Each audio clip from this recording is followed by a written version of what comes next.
Welcome back to Sports Legends of the Carolinas, and thank you for subscribing. I'm your host, Scott Fowler, and on this podcast, we speak with some of my favorite sports icons from the region I've covered for almost 30 years. A look at Friday's clash between Clemson and Ohio State University in the Gator Bowl.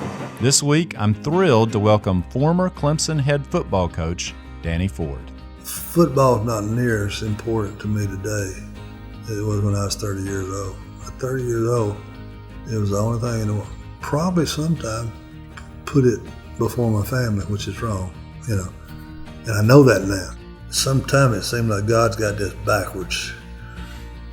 The older you are, the smarter you are. And probably you need more responsibility when you're older than when you're younger. Thanks again for supporting this work. Here's the rest of our conversation.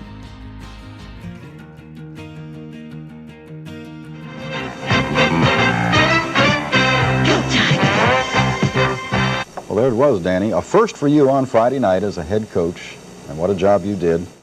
You mentioned your first ever game, Danny, briefly, but it's legendary because of what happened with Woody Hayes, and of course y'all won it. But describe what you remember about that game, winning your very first game, how that came to be, and also the Woody Hayes incident. It was Coach Pell had decided to go to Florida, and this was in December. But we're going to a bowl game to play, and they said, will you coach the bowl game? I said, well, I've never coached, and we're playing Ohio State, and I don't know that I really want to start against Woody Hayes. And we just gotten beat the year before by Pittsburgh, got killed on national TV, and Clemson hadn't been on national TV a lot. And do I want to step in that situation? Well, I'm not going to volunteer for it, so. They said, well, if you want to be the head coach, you're going to have to do it. I said, I'll do it. So that's how the story kind of went. I said, gee, what in the world? So we get ready for the bowl game, and we're short a couple of coaches. Comes Coach Pell, takes them to Florida and stuff. And so we make do and go in the ball game, and we play really good defense, and it's a close game, and it comes down to the end, and they throw fullback delay, and Charlie Bowman, our nose guard, happens to intercept it. He's never caught a pass in his career, ever. Probably not even in practice. And here he is on national TV, intercepts a pass. And this is why I didn't feel like he was rubbing anything in, because you never caught a pass, you intercept on national TV, and you're probably going to win the football game or at least save the game at that particular time. But you run on the wrong side of the field, and you're jumping up and down because you're so happy. Here I am. Triggered the fight. Going on down on the field with a dozen or so people involved in it. Well, that didn't suit Coach Hayes too good, so Coach Hayes kind of lost something at that particular point, which is easy to do. I've done it in one or two games myself, and just forget what all really this football's about. You just don't think. I don't know what triggered the action here on the sideline. Now we got an official and Woody Hayes involved here. And so he doesn't think, and he makes a mistake, and doesn't hurt the guy because he's got all his equipment on, but he hits the guy. And during the fight breaks out, and then so I'm running across the field and trying to separate the players, and next thing I know, one of their guys kind of grabs me and pulls me out of the way. And I said, he must think he don't know I'm the coach. so he throw my hat off my head, and I get over and pick up my head. I'm doing what Coach Bryant says, break the fight up. Don't fight, dogs fight, and just break them up. And after that boy kind of threw me around a little bit, I got my hat and I went back on my sideline. I didn't know. He didn't tell me what to do if they throw you around out there. You just figured somebody else could break the fight up. Yeah, somebody else can do this. They got equipment on. I ain't got no equipment on. And that's the best I remember. It was I just got pushed around pretty good. I don't want to get in the middle of this, Now, whether they meant to do it or not, I don't know. And probably not. But they probably thought I was a manager or something. But anyway, we win the game, and it's my wife and I. We hungry. I hadn't ate all day. I'm nervous as I can be, and scared to death, and don't know what's going to do. And I've never done it on national TV. So we walk to the beach and get something to eat, and come back, and there's newspaper people there. And Charlie Bowman never said anything about being hit. Oh, we did? No. So you didn't know even what started the 2 fight? 2 o'clock at night, I didn't even know it. And it's going to be another 15-yard penalty against Ohio State, and that one's thrown against the coach. Unsportsmanlike conduct. Huh. Yes. So you didn't know Hayes had punched him? No, not at all. And I don't know if I ought to say that or not, but if you go back to the film on television copy, there's 2 guys doing the broadcasting, and they come back after the timeout and they said, do you believe that? So they knew it, but they didn't share it with the TV audience, and they shouldn't have shared it with the TV audience. Right. But they saw it too. But we never saw it from the sideline, and I don't know how many people in the stadium knew it. So yeah, there's a big bunch of people at 2 or 3 o'clock in the hotel, and we happened to walk in and coming in from getting something to eat, and what do you think about this? Don't know nothing about it. So then it breaks, and they let him go, which he was a great football coach and a great gentleman and all. So he calls me one Sunday afternoon and says, will I give him Charlie Bowman's telephone number? And I said, sure. But anyway, now whether he called him or not, I don't know. I think he did. But he did at least call me, and I think he called Charlie. Charlie never mentioned it. Charlie does not like the fact that he was involved in it.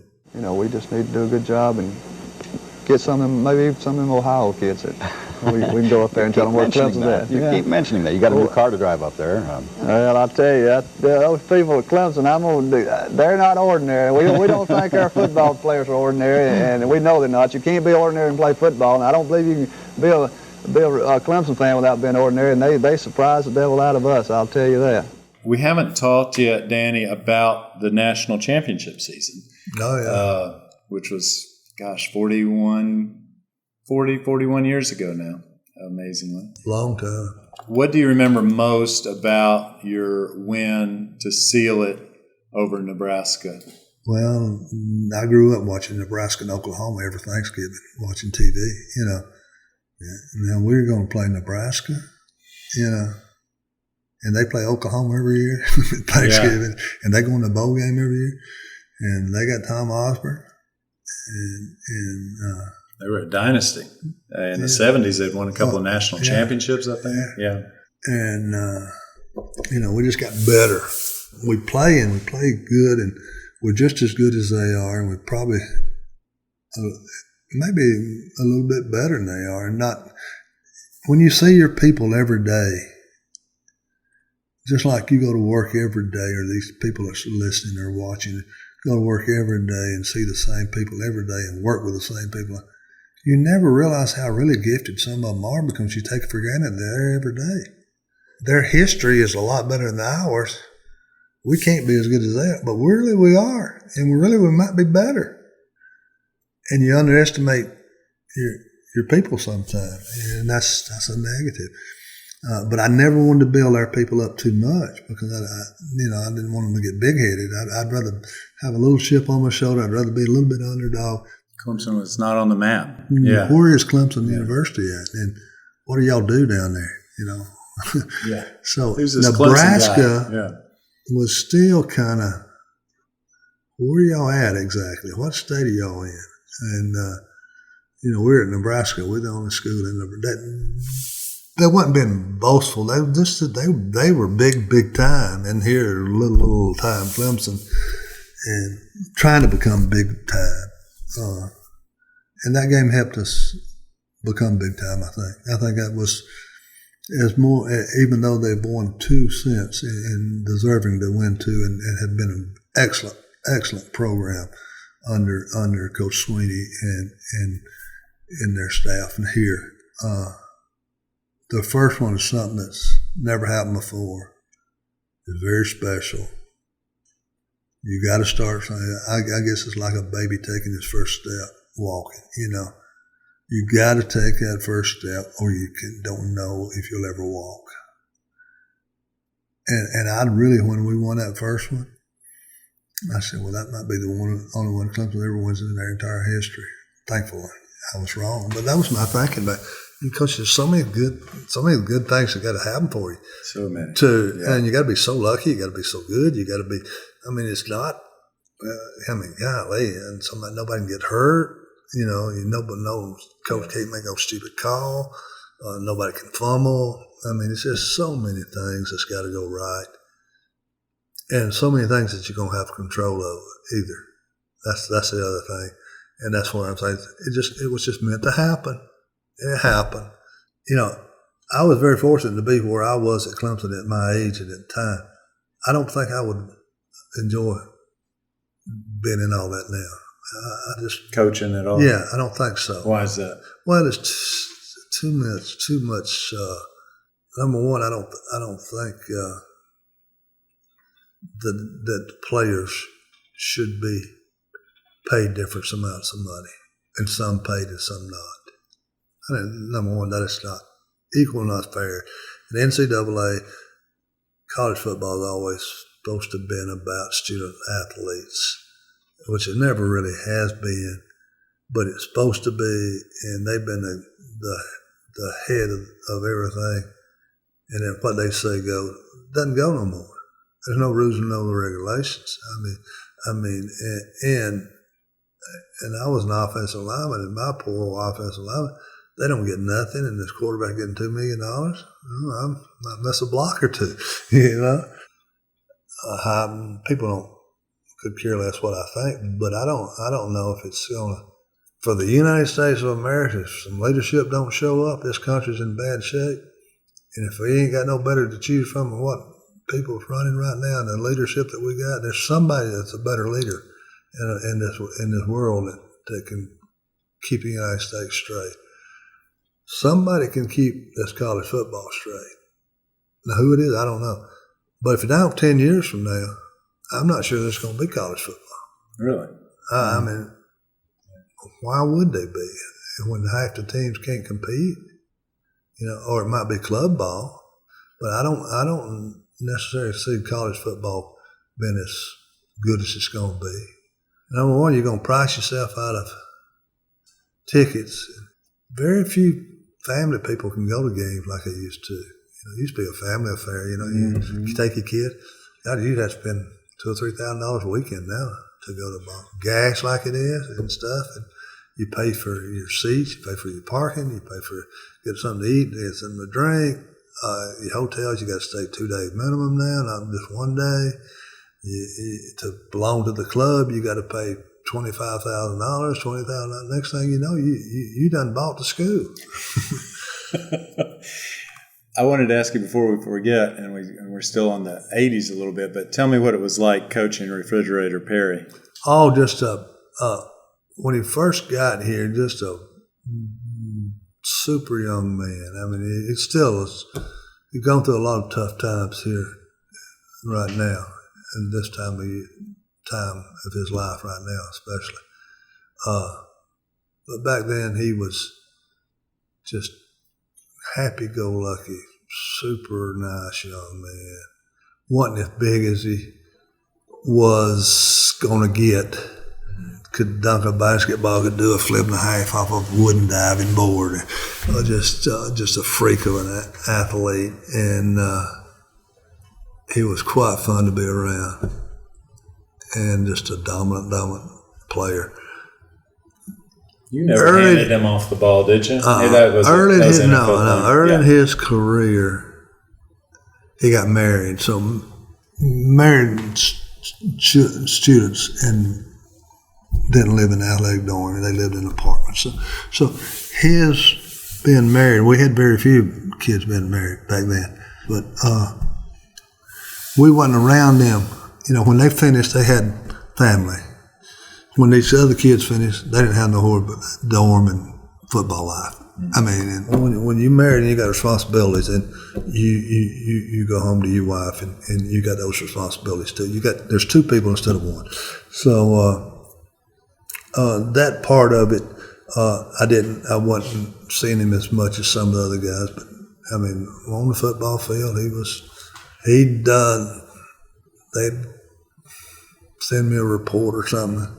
He ain't working hard enough in the weight room, and he ain't doing what he's supposed to, and I'd bring him in there and get on to him a little bit and say something to him. He said, well, I'll go down there. He'd go down there and lift more weights than anybody. Bench press more than him, leg press more than he ain't been doing any of that. How do you tell people now when they ask you and they really don't know at this, because like you say, time has passed, but why do you say things ended at Clemson for you? Why? Why? Oh, well, I mean, I wanted the best for our football team, and I think, and I didn't really feel like the administration wanted the same thing that we needed to do if we were going to be where we wanted to be and all that, and that was probably the main reasons. Should I have done things different? Maybe, probably, could have. Would we have gone downhill? Certainly, because it wasn't and I'll take credit for this today. You will never see that at Clemson again. What? Which part of it? The backing of administration. Oh, right. Yeah. You'll never, you won't see them needing something, a facility or something, to get it done. It'll get done. Things are way different now, aren't Yeah. they? Yeah, on the facilities. Yeah. Dabo gets pretty much what he wants. Yeah. Yeah. And that's why they win. That's why they can attract student athletes that are good players, because they want that. They want to be in the best. I mean, it was like an arms race there for a while, you know, and they said, but you notice the people that won that arms race, they're not suffering in football. The people that did want to join the arms race, they're suffering. It's just amazing how that works. And so, do you regret anything at Clemson? I mean, no, because if I hadn't done, I wish I'd been able to coach a player's son. That'd been ideal. To see if he's tough as his daddy is. Yeah, like a second generation. Yeah, I'd like to see that. That would have been required sticking around 20 years, I guess. Yeah. I mean, I'd like to have done that. I'd like to coach one of my player sons, but that wasn't meant to be either. So, I don't regret anything. I mean, I really don't, because you can't live in regrets. I mean, what happened. It's like, what happened when I got to be a coach at 30 years old?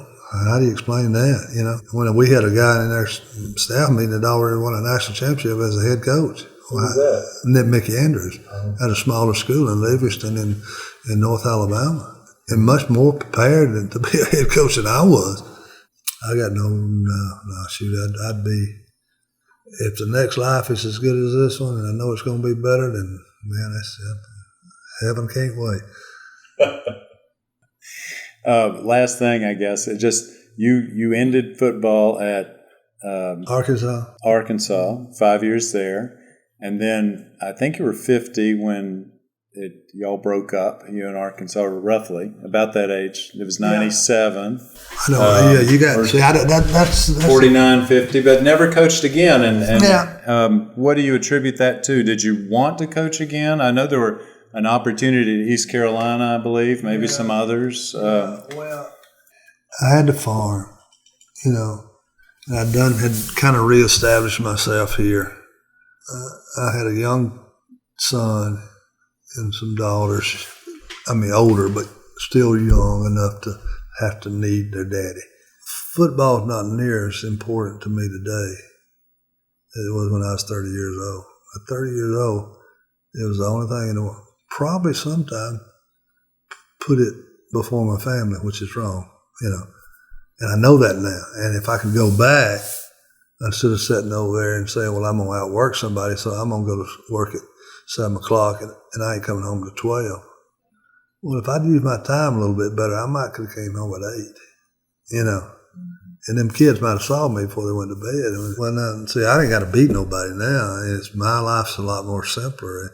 And I don't have to watch football. I don't have to have football. Back then, I had to have football. Football's not as important. Now, what's just as more important today is my players that play for me. They're like my children. It's still, again, when you're running out of time on this earth, things change. I mean, at 30, you never think you're going to die. You never think, will I ever be 70 years old? Oh, 70's old. Well, I never will be 70. I'm 30. Now 70 is here. 74 is here. That ain't old. I feel good. Man, I'm looking for 100. I'm looking for 90. But things, I guess, things never stay the same. I guess. I wish I was a poet, or this is where I wish I was really highly educated, could figure this thing out.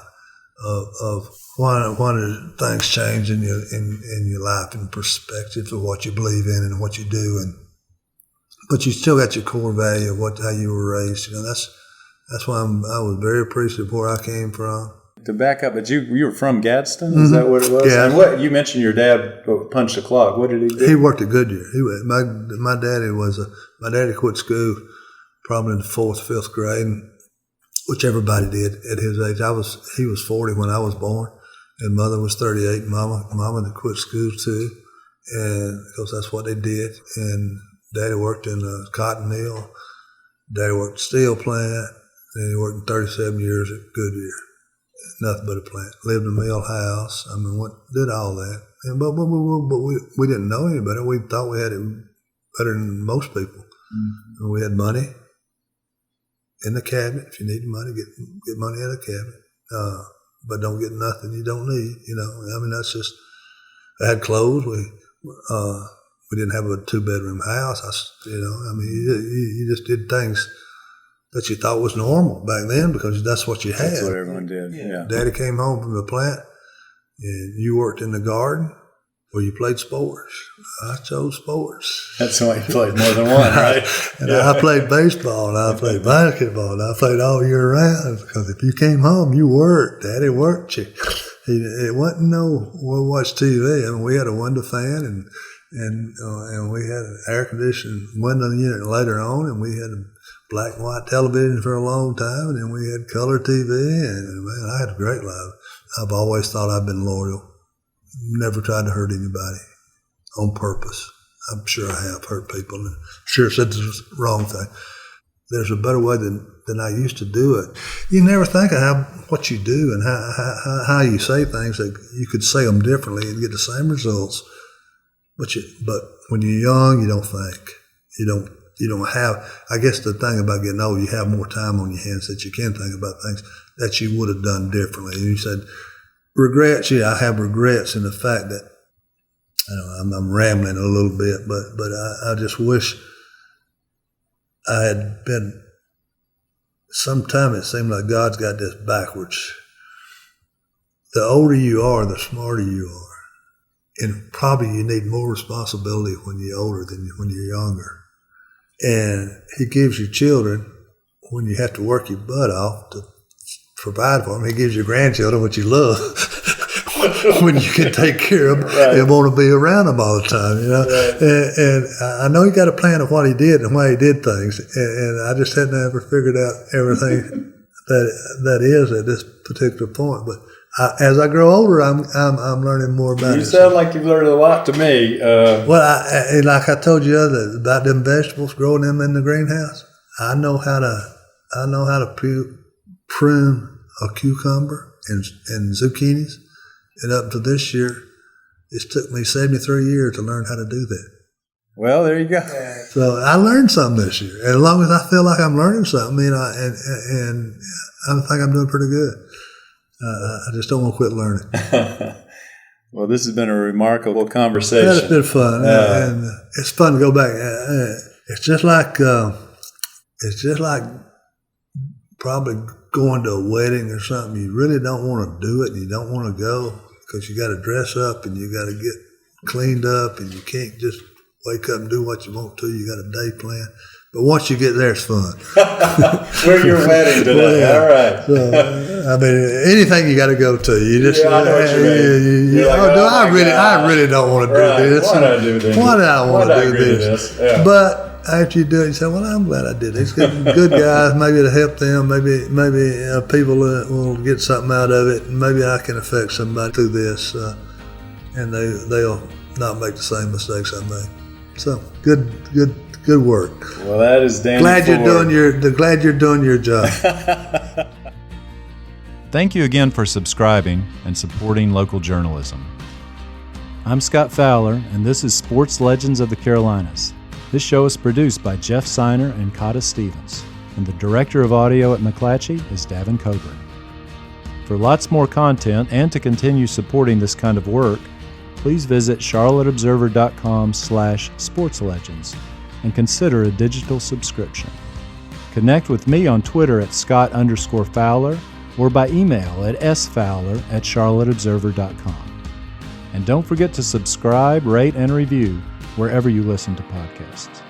And if you like what you hear, please share with a friend. See you next week.